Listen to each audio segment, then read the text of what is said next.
Hello and welcome to another episode of the AIGA Design Podcast. My name is Li-Shan Huang. Hello, my name is Julia Donatello. And this season of the show, we are exploring the theme of design and performance. And in this episode, we are joined by author and speaker Scott Berkun to talk about his new book, Why Design is Hard. I've realized that the last time we hosted Scott was in 2020, talking about his previous book, How Design Makes the World. And at another time of crisis. So we're looking forward to having a conversation and catching up with Scott today. Before we dive into your book in particular, Scott, I wanted to talk about, maybe as an entry point, something that's happening in the design discourse online these days, which is the Jaguar rebrand, which has caused some real controversy. And less so about our personal opinions on the Jaguar rebrand, which I'm happy to talk about. But I think the more interesting part of it is the online phenomenon I've seen of designers doing these drive-by logo redesigns, which is interesting to just see okay, how do people reimagine this? So I'm wondering if you have any thoughts on this, because I definitely have some thoughts on what this says about the gap between designers and business people. Yeah, I'm glad you brought it up. It's something that we talked about for the last book I wrote, which is How Design Makes the World, about this habit that we have as designers that we assume we know enough about the context that some other designer is dealing with. And we know for sure in 10 seconds that we can do better. Right. And whenever we do this, we always assume the ideal constraints, that you have all the political power you need, that everyone's getting along, and you can just come up with the idea and then poof, and you could solve the problem, as if ever there was a design project that actually worked that way, where that was the hard problem. So I think it's just something we're prone to. And it's like every profession has their habits that just come out and they can't control it. And you give us a visual design that some other company has made, and we're just all over it. All of our projects that we have to do, suddenly we have time to jump in and redesign someone else's work. Right. And it's interesting, a lot of the critiques I've seen have been really limited to maybe the narrow craft of graphic design, the capital G is all wrong in this otherwise lowercase thing, or comments about the letter forms. I was also WTF, right? From this luxury legacy brand like Jaguar. And it's okay, where is the cat, right? But then I watched the launch video of the rebrand, and it's okay, they've clearly seemed to have made a strategic choice to make a hard break with that legacy to do something else, right? So, I don't know what the brief is or what the strategy is, but I definitely understood it more when I saw the video and the larger context beyond just the letter forms. Yeah, I did not see the video, but I did assume that people at companies, this is their job. They have reasons. The execution of it may be flawed in their problems, but the presumption that these people in some big corporation that's been so successful so far are so stupid that in 5 minutes I can do something better is really an amazing kind of hubris to have, Although it's true in every other field. I'm a sports person, and when you watch football or soccer with other passionate people, they yell like they could make better plays than the players, or call better plays than the coaches, or hire better players. Totally, everyone has it's a fan-based kind of presumption that it's so obvious how to do it better. And I think designers have kind of a fan habit of presuming that we know more. Yeah. Or is it really a flex? I guess it's a way to create content and get engagement, but I don't know if anybody gets hired based on these drive-by rebrands or anything, or if it's just designers kind of showing off to their peers. Yeah, I think when we talked about it before, there is the other side of it too, that if you've been around long enough and you work on work that's visible, you've been exposed to the opposite side, where your work is very visible in public and you watch all of your peers basically dump all over it and redesign it in 10 seconds when you know far more about the real constraints involved, but you can't talk about them. And it's kind of a prison, Totally. You're locked up watching your peers circle and like vultures and tear apart your work when you know that there are all these constraints they couldn't deal with either. And so there's something about it to me that does still strike a kind of immaturity to just presume that it's so obvious as just showing more than I think people realize. Yeah. So the segue into your book now is you use the concept of gravity problems in your book, gravity problems in design. So can you tell us more about what gravity problems are and how this relates to designer self-awareness in the context where they're working? Yeah, so the term gravity problems comes from the book Designing Your Life, which is a good book. And they frame it as there are always going to be very frustrating and even painful problems that you're confronted with, but that are really not solvable. They're not solvable certainly by you as an individual. And basically, you have a choice. You can either spend your time complaining about this thing that is very difficult and very great and just complaining about it, or you can try to use your creative skills as a designer, your ability to be curious, your ability to investigate, your ability to reframe, and try to find a way to take a part of that big problem and make it actionable. And then you can get traction on it, and then you can make things better. They're called gravity problems because of gravity. Like we're all sitting here. I'm assuming none of you are in space right now, but we're all sitting here. And gravity is a big constraint. It's kind of annoying. Like I'm getting older, my face starts gravity causes these problems, but we don't spend all day complaining about gravity.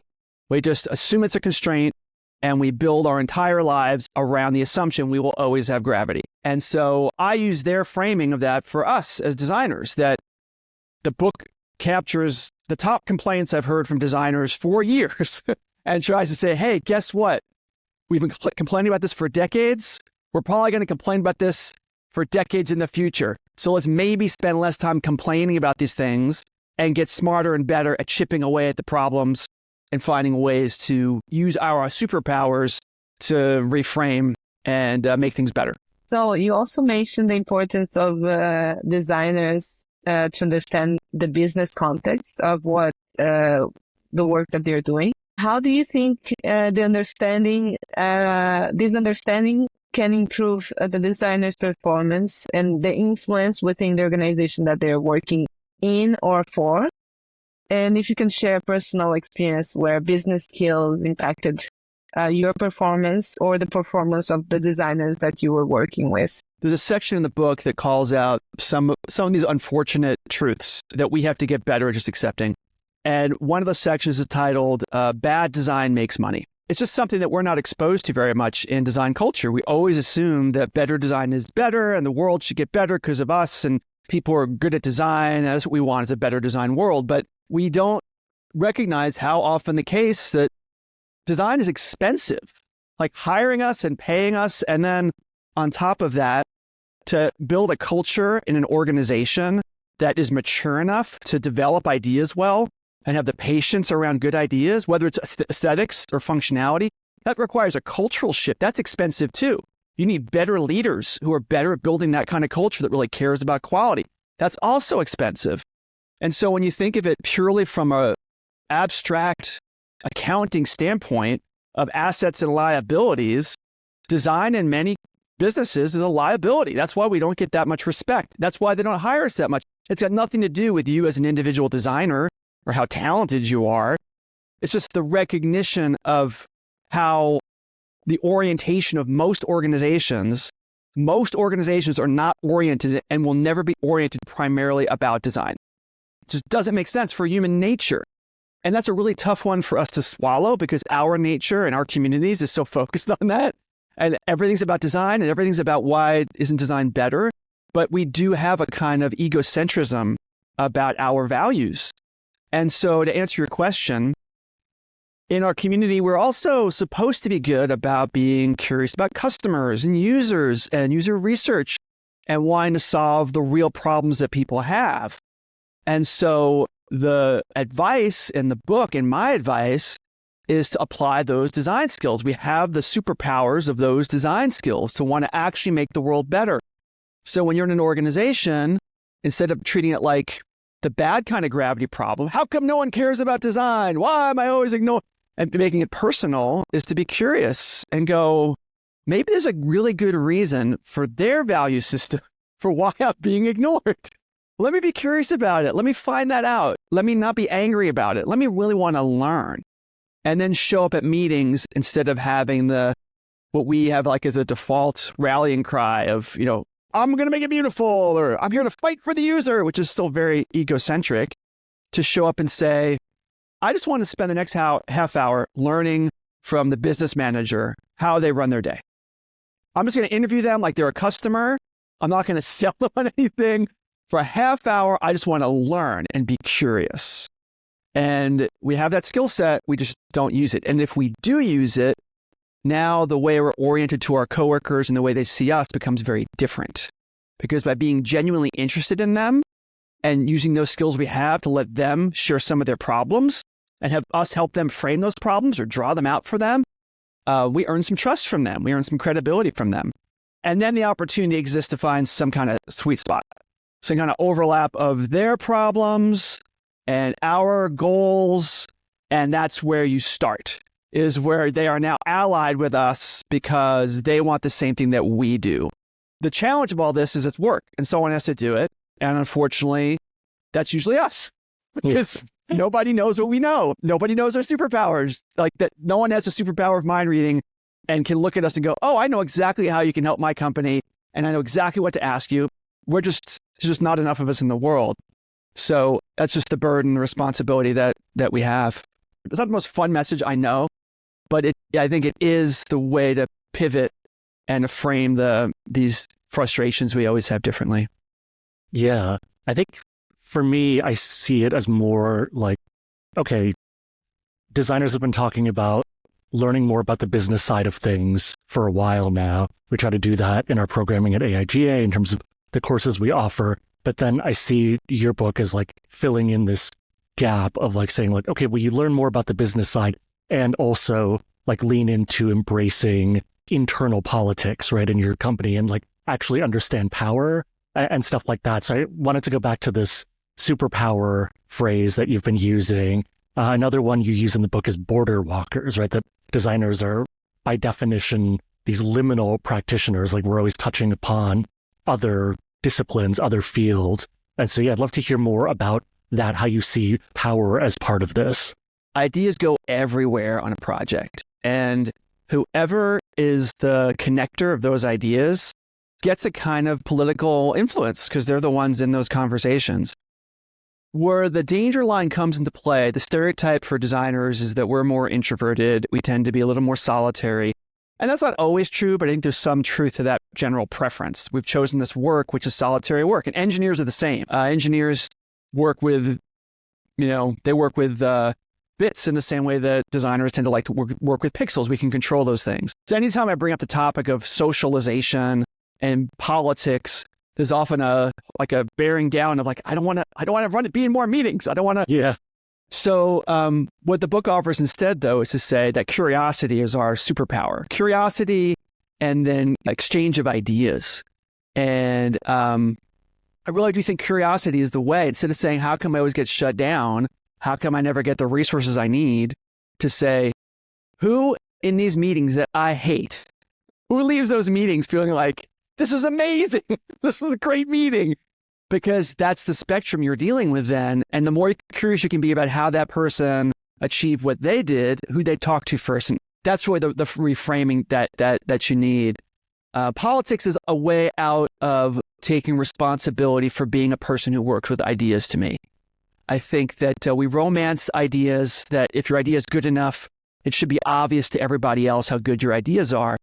And I'm here to tell you that there's almost no evidence of that ever happening, like ever. Right. Like every great designer who I've read their biographies or their essays about their work, before they became famous enough to just bully their way through things, which is also very unusual, they have to persuade, they have to convince.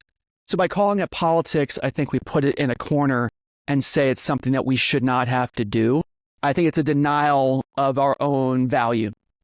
Because everyone who gets their ideas through has to deal with some conversation, some persuasion, some building of allies, some earning of trust in order to achieve those things. Dieter Rams is one of our most legendary living designers. There's a story in the book that he talked about in an interview of as a young designer realizing his team was not functioning very well, his design team and the engineering team. And he noticed it. And instead of doing what a lot of us might do, of go, well, that's not my problem. Like, I don't want to deal with that. Engineers are difficult. They're smart and they argue all the time. I don't want to get involved. Instead, what he did was he knew they liked cognac. So he bought some nice cognac and he shared it with the engineering team. And the quote in the interview is he says, to be a good designer, you have to be half psychologist and act on it. And that to me reflects that sensibility of to realize if you want to be a champion of ideas. You want your ideas to go somewhere that's going to happen through people. So how you build relationships and build trust is as important, maybe even more important than your creative talent. Yeah, I love this idea of designers as bridge builders. And I think the cognac is a good metaphor for that. And wherever you got to start, make brownies or cookies. If that's the way that you get a little bit of more of a connection with someone, and then you can ask them, what's your favorite part of your job? Talk to me about let me be curious about you.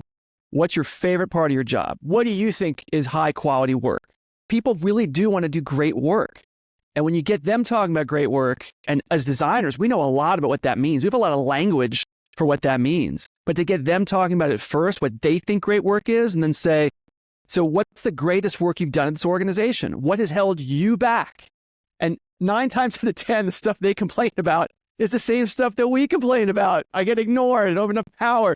And you go, great, let's ally together and come up with an idea together. That's how I think just people work. So in a world where design is becoming every day more specialized, so now we're talking about service designers, UX designers, and so on and so forth. How do you think designers can maintain a balance between being very specialized, but also keeping the broader understanding of design principles? So there's more of a broader perspective of design.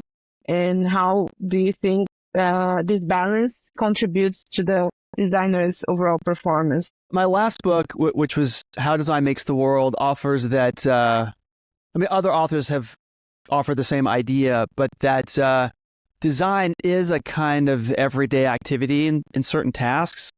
And I think the way to stay connected, if you're becoming more specialized in your design career and you're becoming more and more of a specialist, there's always the opportunity in your regular life to pay more attention to how you're doing generalized design. So I like to cook. I like to cook for friends. I like to cook for my wife. And the process of cooking is this construction, deconstruction process of breaking down the elements and putting them in the right order. And then there's often prototyping. I'm making a new recipe. I got to do a little sample. I got to prototype that with user testing. With a user testing, right? And I got to pick the right candidates for the user test, right? My dog will eat anything. I can't trust my dog's user testing. So there's that process. And then there's the process of making the food and the balancing of different trade-offs of cost, of time, of risk. And then there's the production of the food and the refinement. So I think that you can find the complete circle of being a designer in things in your life if you're looking for them. And there's always a way to stay rounded if you're looking at life that way. But in the professional sense, I don't know. I'm not sure that we're getting more specialized. I don't have a great sense of the overall landscape and how much of job opportunities for generalist designers is narrowing or not. I really don't know. I know that the job market has been tough, and that often encourages people to feel like they need to specialize to stand out. I definitely see a lot of that, but I don't have a good sense for how across. I don't know what your data is about how many designers there are, professional designers there are in America. I've looked for data on that. It seems like it's all over the place, but it's definitely in the hundreds of thousands. I don't know what percentage of that we would agree are specialized designers versus generalist designers. So I don't have a good sense of that to have an opinion either way. Yeah, maybe we should circle back to what we were talking about in terms of influence and that Dieter Rams story, right? Because it's not that he was, I don't think the point is trying to bribe your coworkers with alcohol, but it was really about okay, this is a way of building an actual rapport and a connection, right? And maybe even befriending your coworkers in that sense. And there's often, having been in the workforce for a couple decades now, there's in an organization, there's often the real org chart in addition to the official one, right? So there's okay, the whatever the pyramid, the ladder is, but then there's the how stuff actually gets done, and it's maybe knowing the executive assistant who's probably been there longer than some of the actual executives or whatever, however that works in a given organization. And so, yeah, how do you think about influence as something that designers can do? Because you've talked about curiosity, and then, how do we connect that? Yeah, I think you're totally right. There's a quote, I forget what book it's from. It's not my quote, but there's a quote from the book, I think, Hack Your Bureaucracy, that talks about the difference between the org chart as it's not a fake map, but it's sort of like the map that certain people want to believe is the map. and then the real maps you make when you're observing behavior and who really are the decision makers, who really has influence, and just paying attention, being curious about that. The common complaint is my ideas get shut down. I never get resources. I'm involved late. To be curious about, okay, well, who is involved early then? Someone's involved early. Who is that person? Go talk to that person. Hey, I really sure involved early in all these meetings. What can I learn from you about how you have so much earlier access to decision making? And I realize that's a very forward thing to do. And if you're a younger designer listening to this, you're like, there's no way I would do that. Totally fair. And that's where it gets back to the Dieter Rams. I don't think he was bribing either, but he was doing two things. He was recognizing that a coworker was frustrated and acknowledged it, which is a sign of respect to someone. Like, just to acknowledge it. And he didn't send them a note saying, yeah, your engineering lead sucks, and I see it. He just acknowledged there's something going on and made an offer. And a lot of life is just making offers. And designers, we have all of these skills for making things, and we can make offers. One thing that comes up in the book related to influence, and this is a technique that I learned, is that being able to visualize things for people is power. A lot of the business world and the engineering world is so text dominant, writing and talking, and there's limitations and biases in that kind of expression. Visualizing a problem or a question is a profound way to change people's perception of a thing. So to be in a conversation, it could be on Slack, it could be on Zoom, and to realize, oh, I can just make a diagram and ask the question, do you mean this or this? And now you get everyone's attention to look at something you've created that reframes the argument, probably in a way that will accelerate a solution. That's power. And often designers are afraid to use it because we have this weird standardization problem of, unless we think we can draw something perfect, we don't want to share it. Even though we're in a room full of business people and engineers who can't draw anything. So like our quick sketch will look like a work of art to them, but our framework for that is often, that's my first advice to people who want more influential.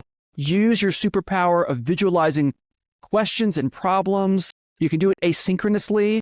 After the meeting, go into Slack, go, did you mean this or this? And you will, not all the time, but it will reframe the conversation.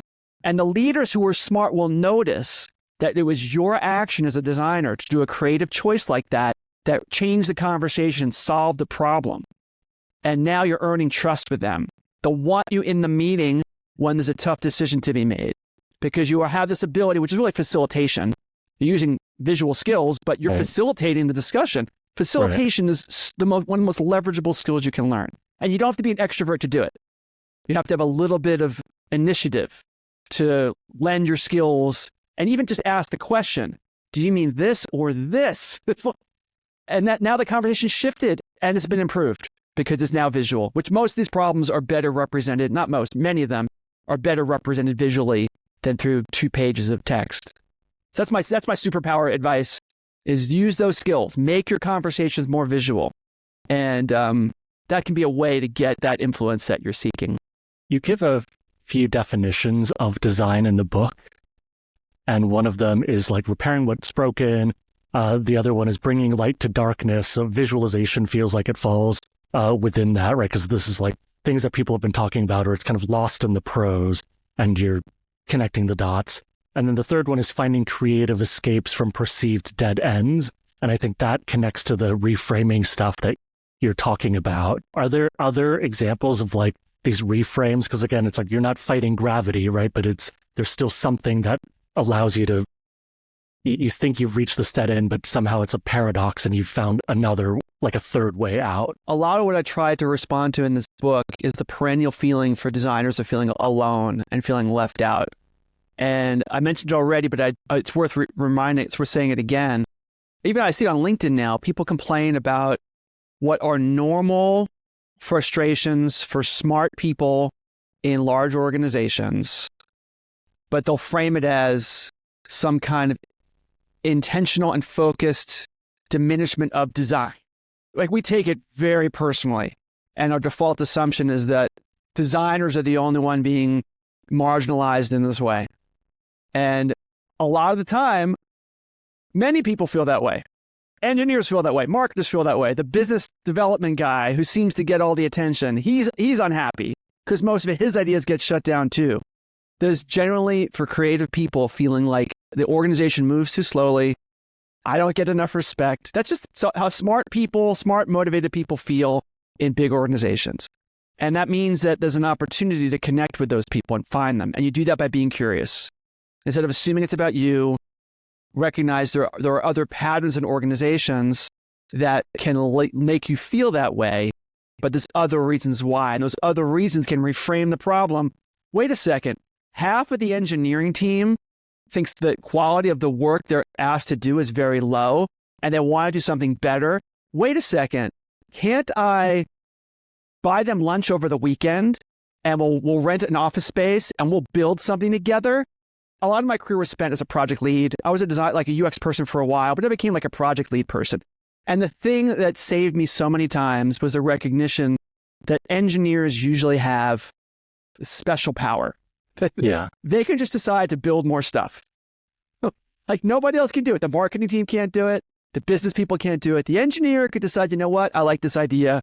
On Saturday and Sunday, I'm going to go and build it. On Monday, I'll check it in and we'll see if they let us keep it. Yeah. And odds are, if it's good, no VP is going to go, no, that's too good. You did it on the weekend. We're going to rip it out. They'll be like, maybe it'll happen. So befriending the engineers who are really the machinery for building stuff at tech companies, this gets back to Dieter Rams a little bit. Befriending them and getting allied with them gives you a separate pool of resources that you don't have to work through the entire system necessarily to access, provided you motivate them. And they can be motivated by quality and making things that are beautiful, that reflect their idea of quality. Boom.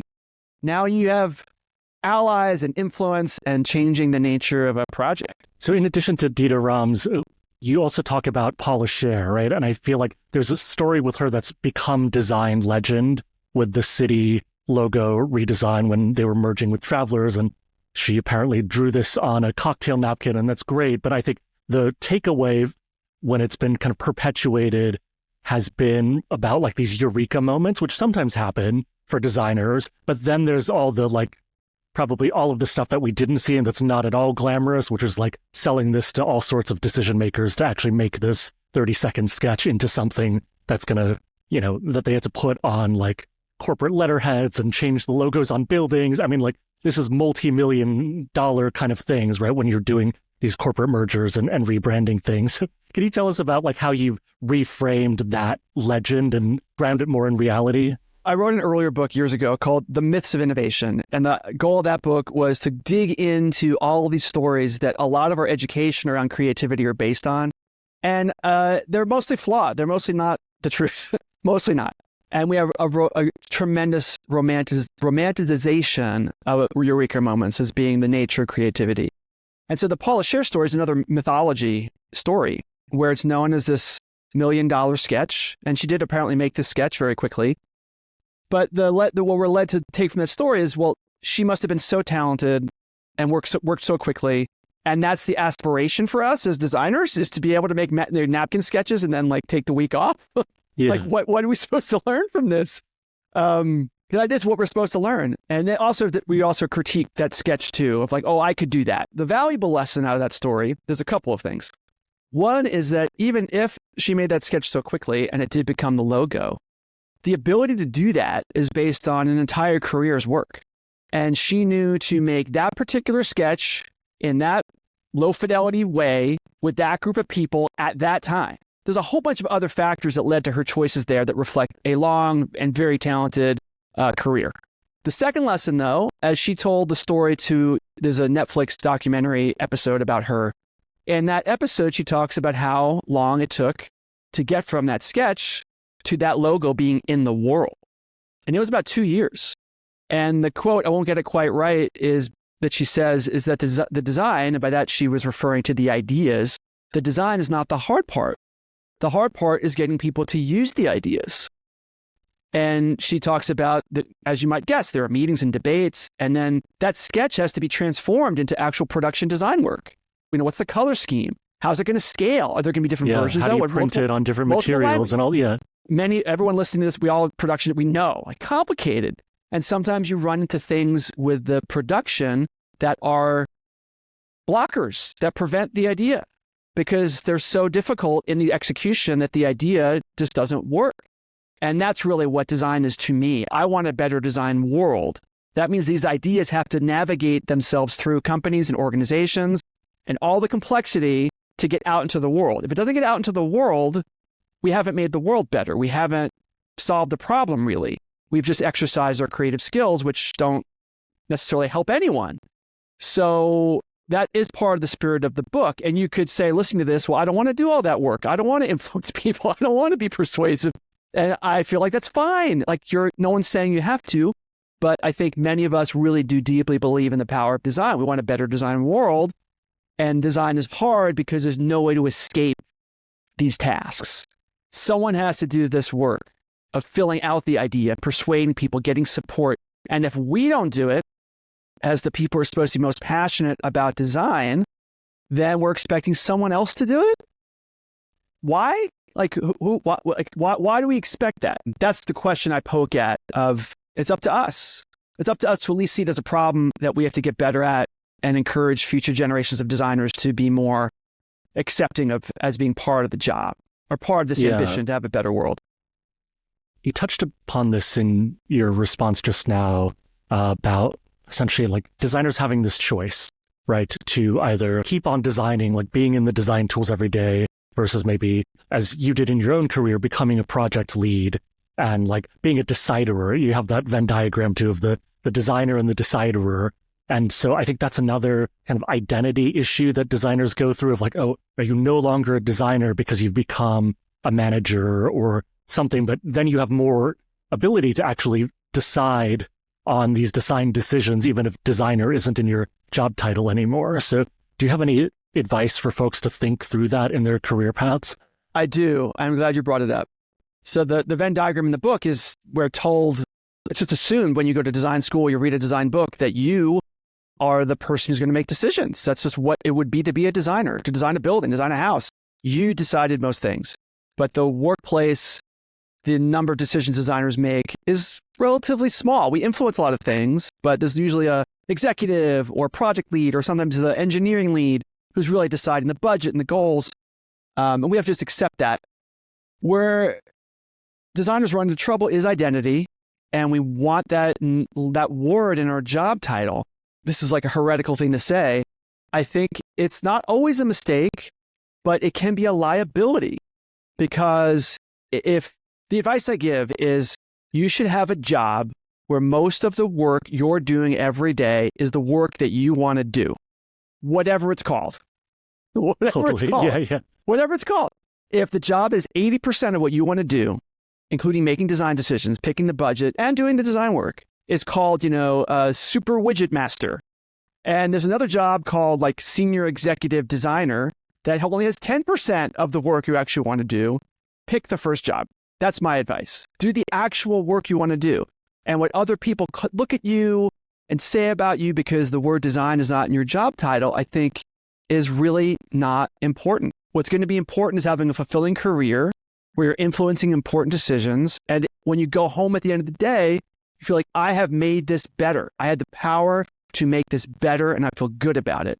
That's the job I want designers in, even if it's not called designer. We've talked about designers demonstrating their value through like their curiosity, through their superpowers. And you also touch upon compensation in the book and how designers can negotiate and advocate for themselves. And so can we go into that a little bit as well? We think that we're being hired for like the deliverables, right? The designing XYZ, delivering these files. And then there's the like actual stuff that we bring, which is like being curious, being empathetic, being all of that other stuff. And then how does that all kind of cohere together in terms of how we advocate for ourselves? This is an important issue. And I don't have great advice here.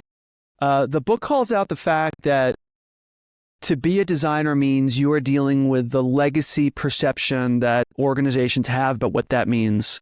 And often that means that it's seen as, the diminishing term of, well, you're someone who just makes it pretty. Even though making something pretty, as we're talking about the Jaguar, making it pretty can be a really important thing to do and really hard to do. somehow it's still often used as like a diminishing term. So compensation, you are having to work against the perception that your CEO or VP has from whatever legacy experience they had with design 10 years ago or 15 years ago. And that's a lot to bear. I don't have any magical advice for how to do that. However, I think some of the things we've talked about just in this conversation, if you're in the meeting and you're doing things that make the meetings run better, lead to better decisions, no one's focused on what your job title was while you did it.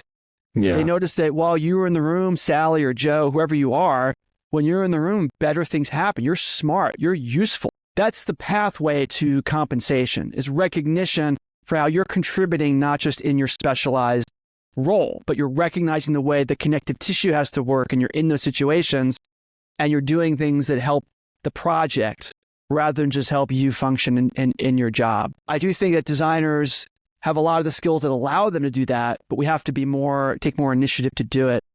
Compensation is such a complicated thing because organizations, especially larger ones, have their HR policies wrapped around compensation and ladder levels, and it becomes a very entrenched, systemic kind of conversation.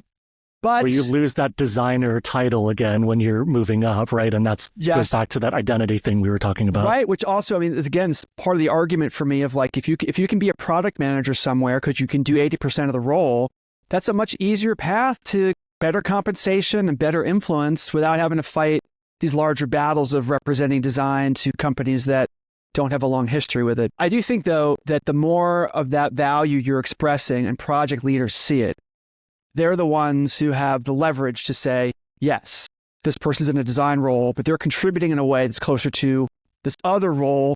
Can't we set them up so they have a faster track to promotion? That's going to come from people who are in generalist roles. They're looking at the general situation across the project team. And you have to be visible to those people for them to recognize your value. I'm going to turn it over to Julia again, who has some questions about the broader context, and she'll take us out. I'm curious now that we've been introduced so much to new disruptive technologies such as Gen AI. How do you think is the role of designers in this new context, and how it's going to evolve and impact their skills? Yeah, I don't know. And probably also like their performance in the future. I'll be the as first. We're talking about performance. I'll be the first pundit in the last 6 months to say, I don't know. Nobody knows. I think there's so many variables here. People who seem to have such a clear idea. I'm like, come on, you don't know that. It's understandably scary. The closer you are to production type work, the scarier this gets. But that's always been true, not just for designers. It's true for engineers. The more automatable and repetitive your work is, the easier. It just makes sense. So the best advice then would be, if that's where you are, to work hard to try to distance yourself from that and have skills that are harder to replicate or to automate. There's always an editorial role to play in all of the stuff. It's true for engineering. It's true for design. There always has to be someone who's going to say there's 3 options. Even if they're all AI generated, there's still some person who has to say, what are the trade-offs between, and you can't always go back to AI to solve that problem because AI gets worse and worse at these more generalizable things that have to come from an actual person's emotional stake in the company and his history. So the more you can move into being the editor, then the production of these things matters less because your role is to try to integrate and to try to synthesize. And that's the value you're giving to your team and your company, is you're the editor. And that might be where this term design shifts. There's still a designer or UX designer, and they manage a set of tools, some of which are automated, some of which is maybe outsourcing. And I don't know what that means for the job market. There's always a need for people in editor-like roles, lead role, always. Yeah. Because that's who the CEO and the executives look to say, Scott, what happened on this project? Yeah. They want a person to be able to say, what'd you do? Or to say, that was a great job. Someone has to be the editor, the leader. That's just in human nature. And so I'd look, how do you shift into roles where that's what you're being paid for, rather than what tool did you use or how many mock-ups did you make in a week? That you're at a level of abstraction that's higher than that. That just seems wiser and smarter generally, but the more pressure there is from AI, that's what I would advise. Yeah, makes sense. Appreciate that honest answer. Yeah. Who knows? No one can predict the future. Knows? Yeah. We don't know. Yeah. I'm going to ask ChatGPT that question when we're done. And then say, how are you so sure? And now more on a personal note, we are curious to hear a little bit if you have any inspiration to share with, it could be either like a book, a show, a movie, a piece of media that you've seen lately that has impacted and inspired you in a way. I'm working on a new book. It's more about life philosophy. And I'm reading a book called Feline Philosophy and the Meaning of Life by John Gray. And I have been loving this. He's like, I admitted I don't know anything about it. Like, who knows, right? What's going to happen with AI? But his position is basically that as a philosopher, that philosophy is kind of a waste of time. It's mostly a way for us not to be afraid of like the future or afraid of dying, and we're avoiding things. And cats, we love them so much because they don't have anything to avoid, that they're always present and they're always in the moment. So I'm an animal person. I like cats. I like dogs. And this book has been a really fun way for me to think about why I like being around animals. So Feline Philosophy by John Gray. Thanks for that recommendation and for spending some time with us in the AIGA virtual studio, Scott. So for folks listening to this or watching this now that we're on video, check out Scott Berkun's new book, Why Design is Hard, wherever you get your books. And Scott, do you have anywhere else online or handles that you want to share with folks while we're still here? ScottBerkun.com. All my stuff's there. Easy to find. Awesome. All right. Thanks again for tuning in. Until next time.